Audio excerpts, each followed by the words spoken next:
ഉൽപ്പത്തി അധ്യായം 11. ഭൂമിയിൽ ഒരു ഭാഷയും ഒരു സംസാര രീതിയും മാത്രമേ ഉണ്ടായിരുന്നുള്ളൂ.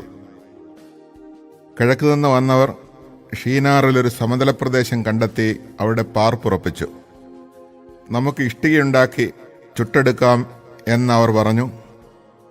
അങ്ങനെ കല്ലിന് പകരം ഇഷ്ടികയും കുമ്മായത്തിന് പകരം കളിമണ്ണും അവർ ഉപയോഗിച്ചു. അവർ പരസ്പരം പറഞ്ഞു, നമുക്കൊരു പട്ടണവും ആകാശം മുട്ടുന്ന ഒരു ഗോപുരവും തീർത്ത് പ്രശസ്തി നിലനിർത്താം. അല്ലെങ്കിൽ നാം ഭൂമുഖത്താകെ ചിന്നിച്ചിതറിപ്പോകും. മനുഷ്യർ നിർമ്മിച്ച നഗരവും ഗോപുരവും കാണാൻ കർത്താവ് ഇറങ്ങി വന്നു. അവിടുന്ന് പറഞ്ഞു, അവരിപ്പോൾ ഒരു ജനതയാണ്, അവർക്കൊരു ഭാഷയും. അവർ ചെയ്യാനിരിക്കുന്നതിൻ്റെ തുടക്കമേ ആയിട്ടുള്ളൂ. ചെയ്യാൻ ഒരുമ്പെടുന്നതൊന്നും അവർക്കിനി അസാധ്യമായിരിക്കയില്ല. നമുക്ക് ഇറങ്ങിച്ചെന്ന് അവരുടെ ഭാഷ പരസ്പരം ഗ്രഹിക്കാനാവാത്ത വിധം ഭിന്നിപ്പിക്കാം. അങ്ങനെ കർത്താവ് അവരെ ഭൂമുഖത്തെല്ലാം ചിതറിച്ചു. അവർ പട്ടണം പണി ഉപേക്ഷിച്ചു. അതുകൊണ്ടാണ് ആ സ്ഥലത്തിന് ബാബേൽ എന്ന് പേരുണ്ടായത്. അവിടെ വെച്ചാണ് കർത്താവ് ഭൂമിയിലെ ഭാഷ ഭിന്നിപ്പിച്ചതും അവരെ നാടാകെ ചിതറിച്ചതും. ഷേമിൻ്റെ വംശാവലി. ഷേമിന് 100 വയസ്സായപ്പോൾ അർപ്പക്ഷാദ് ജനിച്ചു. ജലപ്രളയം കഴിഞ്ഞ് 2-ാം വർഷമായിരുന്നു അത്. അർപ്പക്ഷാദിൻ്റെ ജനനത്തിന് ശേഷം ഷേം 500 വർഷം ജീവിച്ചു. അവന് വേറെയും പുത്രന്മാരും പുത്രിമാരും ഉണ്ടായി. 35 വയസ്സായപ്പോൾ അർപ്പക്ഷാദിന് ഷേലാഹ് ജനിച്ചു. ഷേലാഹിൻ്റെ ജനനത്തിന് ശേഷം അർപ്പക്ഷാദ് 403 വർഷം ജീവിച്ചു. അവന് വേറെയും പുത്രന്മാരും പുത്രിമാരും ഉണ്ടായി. 30 വയസ്സായപ്പോൾ ഷേലാഹിന് ഏബർ ജനിച്ചു. ഏബർ ജനിച്ചതിന് ശേഷം 403 വർഷം ഷേലാഹ് ജീവിച്ചു. അവന് വേറെയും പുത്രന്മാരും പുത്രിമാരും ഉണ്ടായി. 34 വയസ്സായപ്പോൾ ഏബറിന് പേലഗ് ജനിച്ചു. പേലഗിൻ്റെ ജനനത്തിന് ശേഷം ഏബർ 430 വർഷം ജീവിച്ചു. അവന് വേറെയും പുത്രന്മാരും പുത്രിമാരും ഉണ്ടായി. 30 വയസ്സായപ്പോൾ പേലഗിന് റവു ജനിച്ചു. റവുവിൻ്റെ ജനനത്തിന് ശേഷം പേലഗ് 209 വർഷം ജീവിച്ചു. അവന് വേറെയും പുത്രന്മാരും പുത്രിമാരും ഉണ്ടായി. 32 വയസ്സായപ്പോൾ റവുവിന് സെരൂഗ് ജനിച്ചു. സെരൂഗിൻ്റെ ജനനത്തിന് ശേഷം റവു 207 വർഷം ജീവിച്ചു. അവന് വേറെയും പുത്രന്മാരും പുത്രിമാരും ഉണ്ടായി. 30-ാം വയസ്സായപ്പോൾ സെരൂഗിന് നാഹോർ ജനിച്ചു. നാഹോറിൻ്റെ ജനനത്തിന് ശേഷം സെരൂഗ് 200 വർഷം ജീവിച്ചു. അവന് വേറെയും പുത്രന്മാരും പുത്രിമാരും ഉണ്ടായി. 29 വയസ്സായപ്പോൾ നാഹോറിന് തേരാഹ് ജനിച്ചു. തേരാഹിൻ്റെ ജനനത്തിന് ശേഷം നാഹോർ 119 വർഷം ജീവിച്ചു. അവന് വേറെയും പുത്രന്മാരും പുത്രിമാരും ഉണ്ടായി. 70 വയസ്സെത്തിയതിനു ശേഷം തേരാഹിന് അബ്രാം, നാഹോർ, ഹാറാൻ എന്നീ പുത്രന്മാർ ജനിച്ചു. തേരാഹിൻ്റെ പിന്മുറക്കാർ ഇവരാണ്. തേരാഹിൻ്റെ പുത്രന്മാരാണ് അബ്രാമും നാഹോറും ഹാറാനും. ഹാറാൻ്റെ പുത്രനാണ് ലോത്ത്. തൻ്റെ പിതാവായ തേരാഹ് മരിക്കുന്നതിന് മുമ്പ് ഹാറാൻ ജന്മനാടായ കൽദായരുടെ ഊറിൽ വെച്ച് ചരമമടഞ്ഞു. അബ്രാമും നാഹോറും വിവാഹം കഴിച്ചു. അബ്രാമിൻ്റെ ഭാര്യയുടെ പേര് സാറായി. നാഹോറിൻ്റെ ഭാര്യയുടെ പേര് മിൽക്ക. അവൾ മിൽക്കായുടെയും ഇസ്കയുടെയും പിതാവായ ഹാരാൻ്റെ മകളാണ്. സാറായി വന്ധ്യയായിരുന്നു. അവൾക്ക് മക്കളുണ്ടായില്ല. തേരാഹ് കൽദായരുടെ ഊറിൽ നിന്ന് കാനാൻ ദേശത്തേക്ക് യാത്ര പുറപ്പെട്ടു. മകൻ അബ്രാമിനെയും പേരക്കിടാവും ഹാരാന്റെ മകനുമായ ലോത്തിനെയും അബ്രാമിൻ്റെ ഭാര്യയും തൻ്റെ മരുമകളുമായ സാറായിയെയും അവൻ കൂടെ കൊണ്ടുപോയി. അവർ ഹാരാനിലെത്തി അവിടെ വാസമുറപ്പിച്ചു. തേരാഹ് 205 വർഷം ജീവിച്ചിരുന്നു. അവൻ ഹാരാനിൽ വെച്ച് മൃതിയടഞ്ഞു.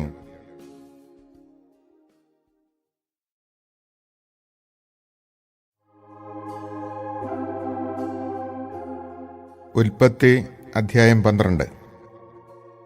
കർത്താവ് അബ്രാമിനോട് അരുളി ചെയ്തു, നിന്റെ ദേശത്തെയും ബന്ധുക്കളെയും പിതൃഭവനത്തെയും വിട്ട് ഞാൻ കാണിച്ചു തരുന്ന നാട്ടിലേക്ക് പോവുക. ഞാൻ നിന്നെ വലിയൊരു ജനതയാക്കും. നിന്നെ ഞാൻ അനുഗ്രഹിക്കും. നിന്റെ പേര് ഞാൻ മഹത്തമമാക്കും. അങ്ങനെ നീ ഒരനുഗ്രഹമായിരിക്കും. നിന്നെ അനുഗ്രഹിക്കുന്നവരെ ഞാൻ അനുഗ്രഹിക്കും. നിന്നെ ശപിക്കുന്നവരെ ഞാൻ ശപിക്കും. നിന്നിലൂടെ ഭൂമുഖത്തെ വംശങ്ങളെല്ലാം അനുഗ്രഹീതമാകും. കർത്താവ് കൽപ്പിച്ചതനുസരിച്ച് അബ്രാം പുറപ്പെട്ടു. ലോത്തും അവൻ്റെ കൂടെ തിരിച്ചു. ഹാരാൻ ദേശത്തോട് വിട പറഞ്ഞപ്പോൾ അബ്രാമിന് 75 വയസ്സ് പ്രായമായിരുന്നു. അബ്രാം ഭാര്യ സാറായിയെയും സഹോദരപുത്രൻ ലോത്തിനെയും കൂടെ കൊണ്ടുപോയി. ഹാരാനിൽ തങ്ങൾ നേടിയ സമ്പത്തും ആളുകളുമായി അവർ കാനാൻ ദേശത്തേക്ക് പുറപ്പെട്ട് അവിടെ എത്തിച്ചേർന്നു. അബ്രാം ആ ദേശത്തിലൂടെ സഞ്ചരിച്ച് ഷെഖേമിൽ മോറയുടെ ഒക്കുമരം വരെ എത്തി. അക്കാലത്ത് കാനാൻകാർ അവിടെ പാർത്തിരുന്നു. കർത്താവ് അബ്രാമിന് പ്രത്യക്ഷപ്പെട്ട് അരുളി ചെയ്തു, ഈ നാട് നിന്റെ സന്തതികൾക്ക് ഞാൻ കൊടുക്കും. തനിക്ക് പ്രത്യക്ഷപ്പെട്ട കർത്താവിന് അബ്രാം അവിടെ ഒരു ബലിപീഠം പണിതു. അവിടെ നിന്ന് അവൻ ബഥേലിന് കിഴക്കുള്ള മലമ്പ്രദേശത്തേക്ക് കടന്ന് അവിടെ ബഥേലിന് കിഴക്കും ആയിക്ക് പടിഞ്ഞാറുമായി താവളമടിച്ചു. അവിടെ ഒരു ബലിപീഠം പണിത് കർത്താവിൻ്റെ നാമം വിളിച്ചു. അവിടെ നിന്ന് അബ്രാം നെഗേബിന് നേരെ യാത്ര തുടർന്നു. അവിടെ ഒരു ക്ഷാമമുണ്ടായി.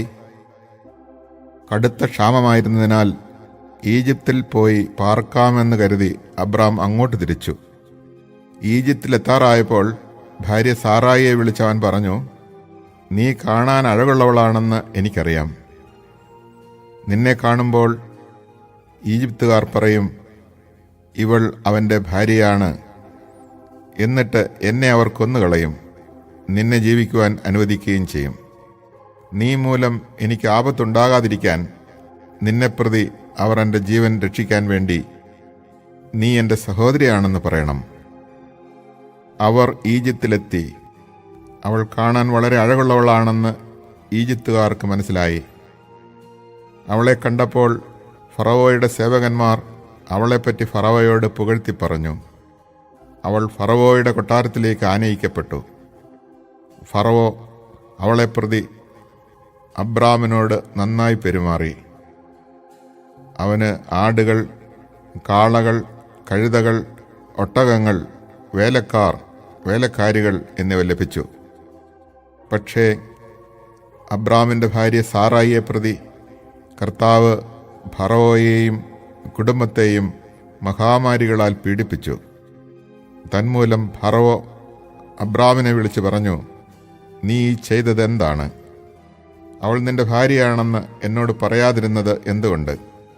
അവൾ സഹോദരിയാണ് എന്ന് നീ പറഞ്ഞതെന്തിന്? അതുകൊണ്ടല്ലേ ഞാൻ അവളെ ഭാര്യയായി സ്വീകരിച്ചത്. ഇതാ നിന്റെ ഭാര്യ, അവളെയും കൊണ്ട് സ്ഥലം വിടുക. ഫറവോ തൻ്റെ ആൾക്കാർക്ക് അബ്രാമിനെക്കുറിച്ച് കൽപ്പന കൊടുത്തു. അവർ അവനെയും ഭാര്യയെയും അവൻ്റെ വസ്തുവകകളോടുകൂടെ യാത്രയാക്കി.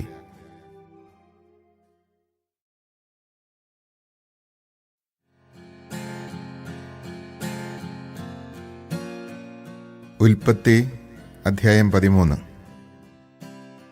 അബ്രാം ഭാര്യയോടും സ്വന്തമായ സകലത്തോടും കൂടെ ഈജിപ്തിൽ നിന്ന് നെഗബിലേക്ക് പോയി. ലോത്തും കൂടെ ഉണ്ടായിരുന്നു.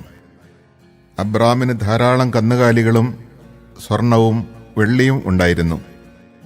അവൻ നെഗബിൽ നിന്ന് ബഥേൽ വരെയും ബഥേലിനും ആയിക്കുമിടയ്ക്ക് താൻ മുമ്പ് കൂടാരമടിച്ചതും ആദ്യമായി ബലിപീഠം പണിതതുമായ സ്ഥലം വരെയും യാത്ര ചെയ്തു. അവിടെ അബ്രാം കർത്താവിൻ്റെ നാമം വിളിച്ചപേക്ഷിച്ചു.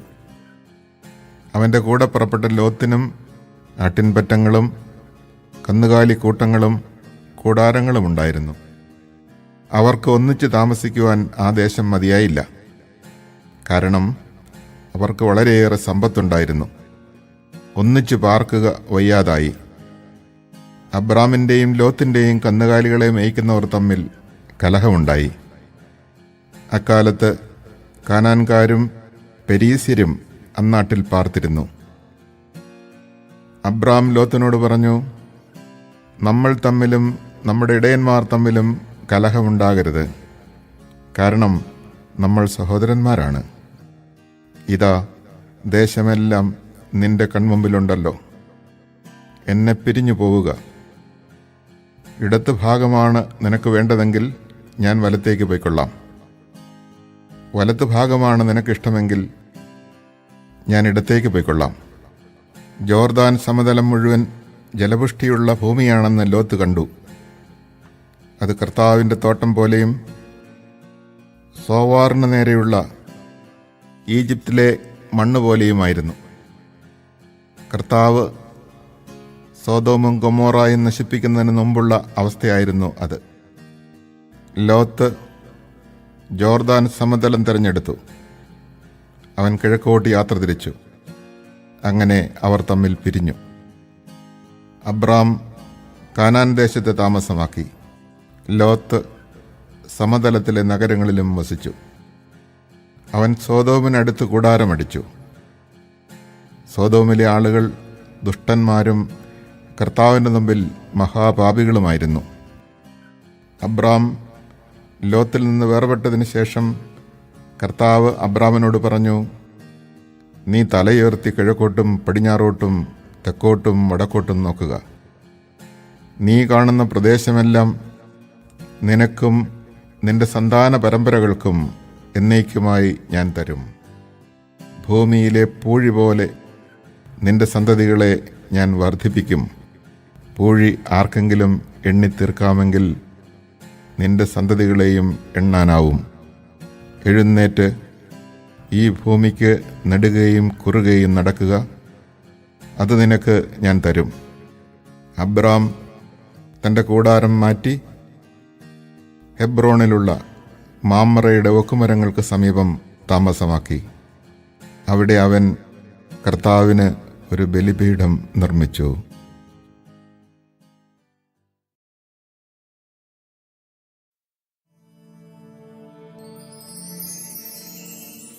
ഉൽപ്പത്തി അധ്യായം 14. ഷീനാർ രാജാവായ അംറാഫേൽ, എല്ലാസ് രാജാവായ അരിയോക്ക്, ഏലാം രാജാവായ കെദോർ ലാവോമർ, ഗോയിം രാജാവായ തിദാൽ എന്നിവർ തങ്ങളുടെ ഭരണകാലത്ത് സോദോം രാജാവായ ബേറ, ഗൊമോറ രാജാവായ ബിർഷ, അത്മ രാജാവായ ഷീനാബ്, സെബോയിം രാജാവായ ഷെമബർ, ബേല അതായത് സോവാർ രാജാവ് എന്നിവരോട് യുദ്ധം ചെയ്തു. ഇവർ സിദ്ദീം താഴ്വരയിൽ അണിനിരന്നു. അതിപ്പോൾ ഉപ്പുകടലാണ്. ഇവർ 12 വർഷം കേദോർ ലാവോമറിന് കീഴടങ്ങി കഴിയുകയായിരുന്നു. എന്നാൽ 13-ാം വർഷം അവർ അവനെതിരെ പ്രക്ഷോഭം കൂട്ടി. 14-ാം വർഷം കെദോർ ലാവോമറും കൂടെ ഉണ്ടായിരുന്ന രാജാക്കന്മാരും ചെന്ന് അഷ്തരോത്ത് കർണായിമിൽ റഫായിമുകളെയും ഹാമിൽ സൂസിമുകളെയും ഷാവേ കിര്യാത്തായിമിൽ യമീമുകളെയും സെയ്ർ മലകളിൽ ഹോര്യരെയും അടിച്ചമർത്തി. അവർ ഭൂമിയുടെ അതിർത്തിയിലുള്ള ഏൽപ്പാരാൻ വരെ എത്തി. അവർ പിന്തിരിഞ്ഞ് എൻമിഷ്പാത്തിൽ അതായത് കാദഷിൽ ചെന്ന് അമലേഖ്യരുടെ നാട് കീഴടക്കി. ഹസസോൻ താമാറിൽ പാർത്തിരുന്ന അമോര്യരെയും തോൽപ്പിച്ചു. അപ്പോൾ സോദോം, ഗൊമോറ, ആത്മ, സെബോയിം, ബേല അതായത് സോവാർ എന്നിവിടങ്ങളിലെ രാജാക്കന്മാർ സിദ്ദീം താഴ്വരയിൽ ഏലാം രാജാവായ കേദോർലാവോമർ, ഗോയിം രാജാവായ തിദാൽ, ഷീനാർ രാജാവായ അംറാഫേൽ, എല്ലാസർ രാജാവായ അരിയോക്ക് എന്നിവർക്കെതിരെ യുദ്ധത്തിനായി അണിനിരന്നു. 4 രാജാക്കന്മാർ 5 പേർക്കെതിരെ. സിദ്ദീം താഴ്വര നിറയെ ചെളിക്കുണ്ടുകളായിരുന്നു. സോദോമിലെയും ഗൊമോറായിലെയും രാജാക്കന്മാർ പിന്തിരിഞ്ഞോടിയപ്പോൾ ഈ കുഴികളിൽ വീണു. ശേഷിച്ചവർ മലയിലേക്ക് ഓടിപ്പോയി. സോദോമിലെയും ഗൊമോറായിലെയും സർവ്വസമ്പത്തും ഭക്ഷണസാധനങ്ങളും കവർന്നുകൊണ്ട് ശത്രുക്കൾ സ്ഥലം വിട്ടു. സോദോമിൽ പാർത്തിരുന്ന അബ്രാമിൻ്റെ സഹോദരപുത്രനായ ലോത്തിനെയും അവൻ്റെ സ്വത്തുക്കളോടൊപ്പം അവർ പിടിച്ചുകൊണ്ടുപോയി. രക്ഷപ്പെട്ട ഒരുവൻ വന്ന് ഹെബ്രായനായ അബ്രാമിനെ വിവരമറിയിച്ചു. താനുമായി സഖ്യത്തിലായിരുന്ന എഷ്കോലിൻ്റെയും ആനറിൻ്റെയും സഹോദരനായ മാമ്രെ എന്ന അമ്മോര്യൻ്റെ ഒക്കുമരത്തോപ്പിനടുത്താണ് അബ്രാം താമസിച്ചിരുന്നത്. സഹോദരൻ തടവുകാരനാക്കപ്പെട്ടെന്ന് കേട്ടപ്പോൾ തൻ്റെ വീട്ടിൽ തന്നെ ജനിച്ചു വളർന്നവരും പയറ്റിത്തെളിഞ്ഞവരുമായ 318 പേരോടൊപ്പം അബ്രാം ദാൻ വരെ അവരെ പിന്തുടർന്നു. രാത്രി അവൻ തൻ്റെ ആളുകളെ പല ഗണങ്ങളായി തിരിച്ച് ശത്രുക്കളെ ആക്രമിച്ച് തോൽപ്പിച്ച് ദമാസ്കസിന് വടക്കുള്ള ഹോബ വരെ ഓടിച്ചു. അവൻ സമ്പത്തൊക്കെയും വീണ്ടെടുത്തു. ചാർച്ചക്കാരനായ ലോത്തിനെയും അവൻ്റെ വസ്തുവകകളെയും സ്ത്രീകളെയും ജനങ്ങളെയും തിരികെ കൊണ്ടുവന്നു. കെദോർലാവോമറെയും കൂടെ ഉണ്ടായിരുന്ന രാജാക്കന്മാരെയും തോൽപ്പിച്ച് മടങ്ങിവന്ന അബ്രാമിനെ എതിരേൽക്കാൻ സോദോം രാജാവിൻ്റെ താഴ്വര എന്നറിയപ്പെടുന്ന ഷാവേ താഴ്വരയിലേക്ക് ചെന്നു. സാലേം രാജാവായ മെൽക്കിസദേക്ക് അപ്പവും വീഞ്ഞും കൊണ്ടുവന്നു. അത്യുന്നതനായ ദൈവത്തിൻ്റെ പുരോഹിതനായിരുന്നു അവൻ. അവൻ അബ്രാമിനെ ആശീർവദിച്ചുകൊണ്ട് പറഞ്ഞു, ആകാശത്തിൻ്റെയും ഭൂമിയുടെയും നാഥനായ അത്യുന്നത ദൈവത്തിൻ്റെ കൃപാകടാക്ഷം നിന്റെ മേലുണ്ടാകട്ടെ. ശത്രുക്കളെ നിന്റെ കയ്യിലേൽപ്പിച്ച അത്യുന്നത ദൈവം അനുഗ്രഹീതൻ. അബ്രാം എല്ലാറ്റിൻ്റെയും ദശാംശം അവന് കൊടുത്തു. സോദോം രാജാവ് അബ്രാമിനോട് പറഞ്ഞു, ആളുകളെ എനിക്ക് വിട്ടുതരിക, സമ്പത്തെല്ലാം നീ എടുത്തുകൊള്ളുക. അബ്രാം സോദോം രാജാവിനോട് പറഞ്ഞു, ഞാൻ കർത്താവിൻ്റെ മുമ്പിൽ ആകാശത്തിൻ്റെയും ഭൂമിയുടെയും സൃഷ്ടാവായ അത്യുന്നത ദൈവത്തിൻ്റെ മുമ്പിൽ ശപഥം ചെയ്യുന്നു, നിങ്ങളുടേതായ ഒരു ചരടോ ചെരുപ്പിൻ്റെ വാറോ ഒന്നും തന്നെ ഞാൻ എടുക്കുകയില്ല. ഞാൻ അബ്രാമിനെ സമ്പന്നനാക്കി എന്ന് നിങ്ങൾ പറയരുതല്ലോ. യുവാക്കൾ ഭക്ഷിച്ചതും എൻ്റെ കൂടെ വന്നവരുടെ പങ്കും മാത്രമേ എനിക്ക് വേണ്ടൂ. ആനറും എഷ്കോലും മാമ്രയും തങ്ങളുടെ പങ്ക് എടുത്തുകൊള്ളട്ടെ.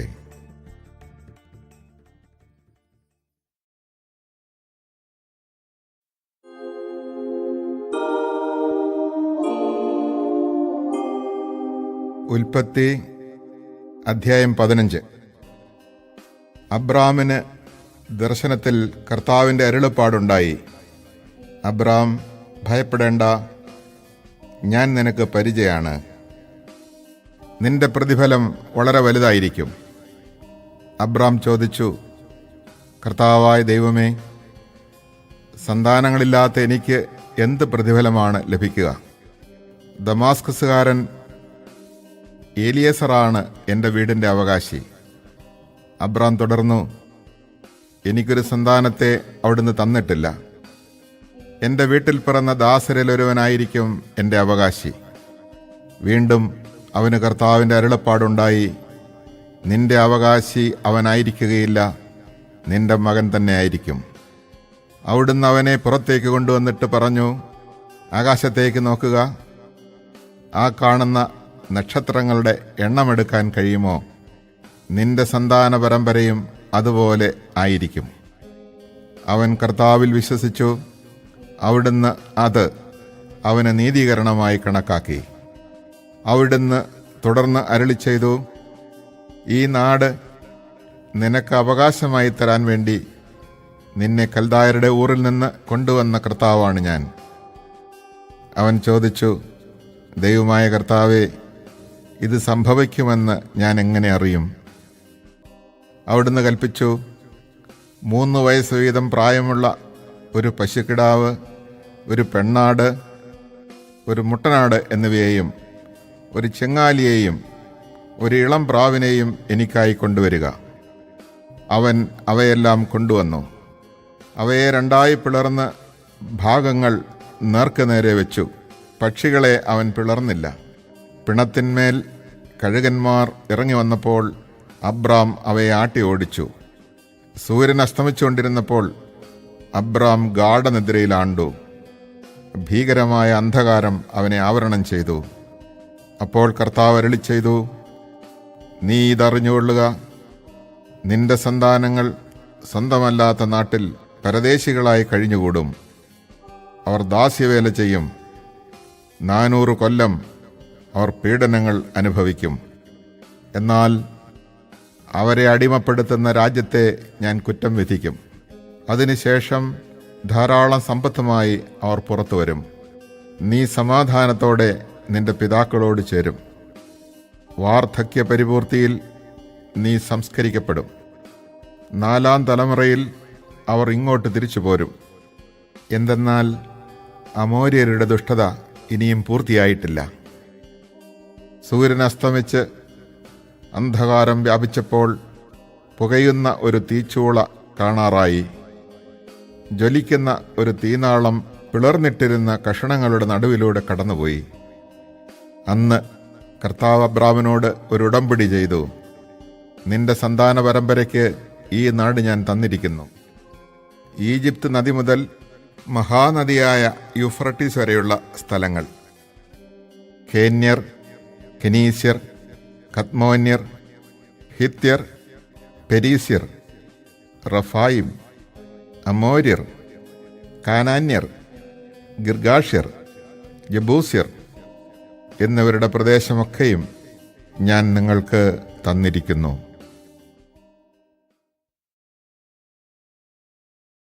Chapter 11. The whole world spoke the same language using the same words. While men were migrating in the east, they came upon a valley in the land of Shinar and settled there. They said to one another, "Come, let us mold bricks and harden them with fire." They used bricks for stone and bitumen for mortar. Then they said, "Come, let us build ourselves a city and a tower with its top in the sky, and so make a name for ourselves, otherwise we shall be scattered all over the earth." The Lord came down to see the city and the tower that the men had built. Then the Lord said, "If now, while they are one people, all speaking the same language, they have started to do this, nothing will later stop them from doing whatever they presume to do. Let us then go down and there confuse their language so that one will not understand what another says." Thus the Lord scattered them from there all over the earth, and they stopped building the city. That is why it was called Babel, because there the Lord confused the speech of all the world. It was from that place that he scattered them all over the earth. This is the record of the descendants of Shem. When Shem was 100 years old, he became the father of Arpachshad, 2 years after the flood. Shem lived 500 years after the birth of Arpachshad, and he had other sons and daughters. When Arpachshad was 35 years old, he became the father of Shelah. Arpachshad lived 403 years after the birth of Shelah, and he had other sons and daughters. When Shelah was 30 years old, he became the father of Eber.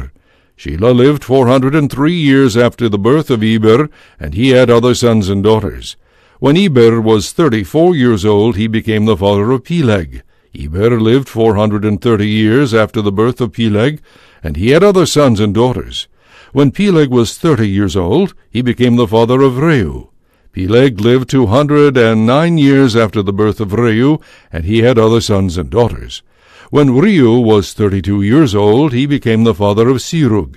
Reu lived 207 years after the birth of Serug, and he had other sons and daughters.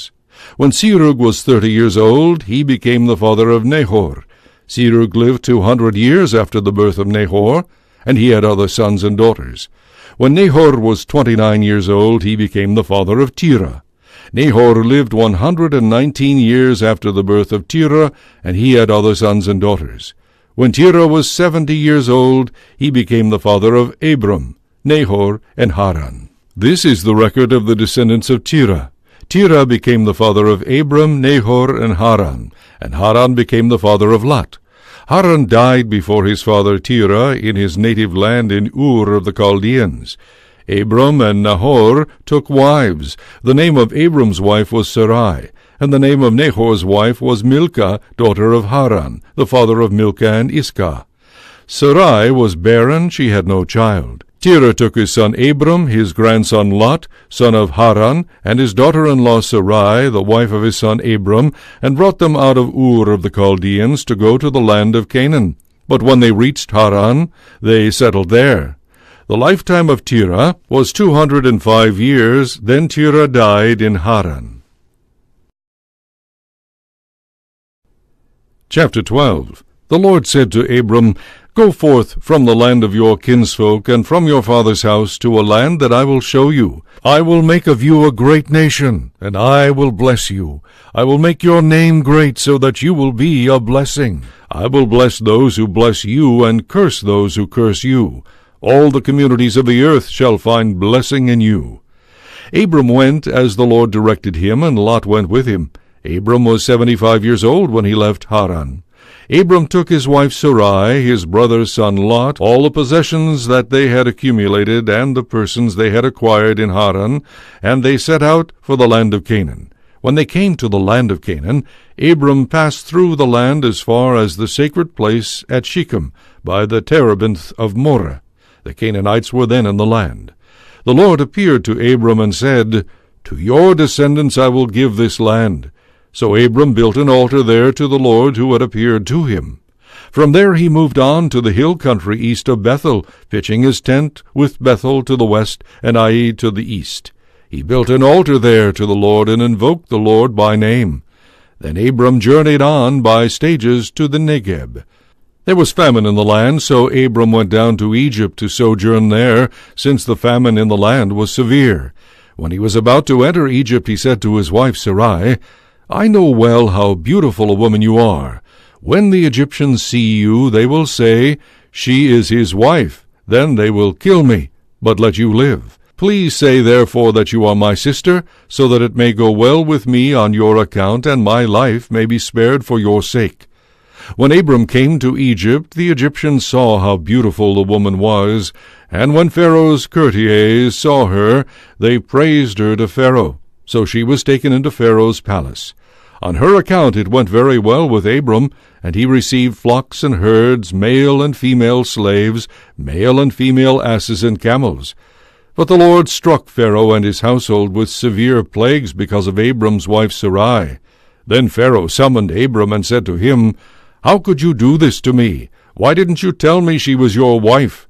Why did you say she is my sister, so that I took her for my wife? Here then is your wife, take her and be gone. Then Pharaoh gave men orders concerning him, and they sent him on his way with his wife and all that belonged to him. Chapter 13. From Egypt Abram went up to the Negeb with his wife and all that belonged to him, and Lot accompanied him. Now Abram was very rich in livestock, silver, and gold.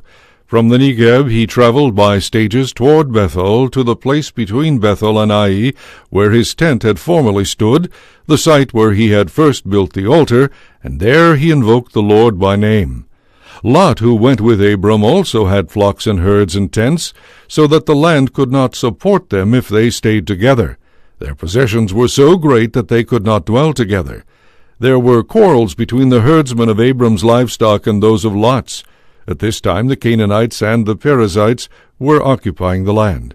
So Abram said to Lot, Let there be no strife between you and me, or between your herdsmen and mine, for we are kinsmen. Is not the whole land at your disposal? Please separate from me. If you prefer the left, I will go to the right. If you prefer the right, I will go to the left. Lot looked about and saw how well watered the whole Jordan plain was as far as Zoar, like the Lord's own garden, or like Egypt. This was before the Lord had destroyed Sodom and Gomorrah. Lot therefore chose for himself the whole Jordan plain, and set out eastward. Thus they separated from each other. Abram stayed in the land of Canaan, while Lot settled among the cities of the plain, pitching his tents near Sodom. Now the inhabitants of Sodom were very wicked in the sins they committed against the Lord. After Lot had left, the Lord said to Abram, Look about you, and from where you are, gaze to the north and south, east and west. All the land that you see I will give to you and your descendants forever. I will make your descendants like the dust of the earth. If anyone could count the dust of the earth, your descendants too might be counted. Set forth and walk about in the land, through its length and breadth, for to you I will give it. Abram moved his tents, and went on to settle near the terebinth of Mamre, which is at Hebron. There he built an altar to the Lord. Chapter 14. In the days of Amraphel king of Shinar, Arioch king of Elasar, Chedorlaomer king of Elam, and Tidal king of Goyim, made war on Bera king of Sodom, Birsha king of Gomorrah, Shinab king of Admah, Shemaber king of Zeboim, and the king of Bela, that is Zoar. All the latter kings joined forces in the valley of Siddim, that is the Salt Sea. For 12 years they had been subject to Chedorlaomer, but in the 13th year they rebelled. In the 14th year Chedorlaomer and the kings allied with him came and defeated the Rephaim in Ashtaroth Karnaim, the Zuzim in Ham, the Emim in Shaveh Kiriathaim, and the Horites in the hill country of Seir as far as El Paran, close by the wilderness. They then turned back and came to En-Mishpat, that is Kedesh, and they subdued the whole country, both of the Amalekites and the Amorites who dwelt in Hazazon Tamar. Thereupon the king of Sodom, the king of Gomorrah, the king of Admah, the king of Zeboim, and the king of Bela, that is Zoar, marched out, and in the valley of Siddim they went into battle against them, against Chedorlaomer, king of Elam, Tidal, king of Goyim, Amraphel, king of Shinar, and Arioch, king of Elasar, 4 kings against 5. Now the valley of Siddim was full of bitumen pits, and as the kings of Sodom and Gomorrah fled, they fell into these, while the rest fled to the mountains. The victors seized all the possessions and food supplies of Sodom and Gomorrah, and then went their way, taking with them Abram's nephew Lot, who had been living in Sodom, as well as his possessions. A fugitive came and brought the news to Abram the Hebrew, who was camping at the terebinth of Mamre the Amorite, a kinsman of Eshcol and Aner. These were in league with Abram. When Abram heard that his nephew had been captured, he mustered 318 of his retainers, born in his house, and went in pursuit as far as Dan. And he and his party deployed against them at night, defeated them, and pursued them as far as Hobah, which is north of Damascus. He recovered all the possessions, besides bringing back his kinsman Lot and his possessions, along with the women and the other captives. When Abram returned from his victory over Chedorlaomer and the kings who were allied with him, the king of Sodom went out to greet him in the valley of Sheva, that is the king's valley. Melchizedek, king of Salem, brought out bread and wine, and being a priest of God Most High, he blessed Abram with these words, Blessed be Abram by God Most High, the Creator of heaven and earth, and blessed be God Most High, who delivered your foes into your hand. Then Abram gave him 1/10 of everything. The king of Sodom said to Abram, Give me the people, the goods you may keep. But Abram replied to the king of Sodom, I have sworn to the Lord, God Most High, the Creator of heaven and earth, that I would not take so much as a thread or a sandal strap from anything that is yours, lest you should say, I made Abram rich. Nothing for me except what my servants have used up, and the share that is due to the men who joined me, Aner, Eshcol, and Mamre. Let them take their share.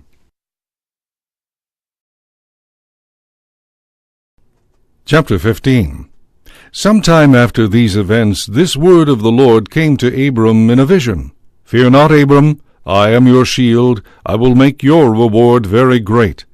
But Abram said, O Lord God, what good will your gifts be if I keep on being childless and have as my heir the steward of my house, Eliezer? Abram continued, See, you have given me no offspring, and so one of my servants will be my heir. Then the word of the Lord came to him, No, that one shall not be your heir. Your own issue shall be your heir. He took him outside and said, Look up at the sky and count the stars, if you can. Just so, he added, shall your descendants be. Abram put his faith in the Lord, who credited it to him as an act of righteousness. He then said to him, I am the Lord who brought you from Ur of the Chaldeans to give you this land as a possession. O Lord God, he asked, how am I to know that I shall possess it? He answered him, Bring me a 3-year-old heifer, a 3-year-old she-goat, a 3-year-old ram, a turtle-dove, and a young pigeon. He brought him all these, split them in two, and placed each half opposite the other, but the birds he did not cut up. Birds of prey swooped down on the carcasses, but Abram stayed with them. As the sun was about to set, a trance fell upon Abram, and a deep, terrifying darkness enveloped him. Then the Lord said to Abram, Know for certain that your descendants shall be aliens in a land not their own, where they shall be enslaved and oppressed for 400 years. But I will bring judgment on the nation they must serve, and in the end they will depart with great wealth. You, however, shall join your forefathers in peace. You shall be buried at a contented old age. In the 4th time span the others shall come back here. The wickedness of the Amorites will not have reached its full measure until then. When the sun had set, and it was dark, there appeared a smoking brazier and a flaming torch, which passed between those pieces. It was on that occasion that the Lord made a covenant with Abraham, saying, To your descendants I give this land, from the Wadi of Egypt to the great river the Euphrates, the land of the Kenites, the Kenizzites, the Kadmonites, the Hittites, the Perizzites, the Rephaim, the Amorites, the Canaanites, the Girgashites, and the Jebusites.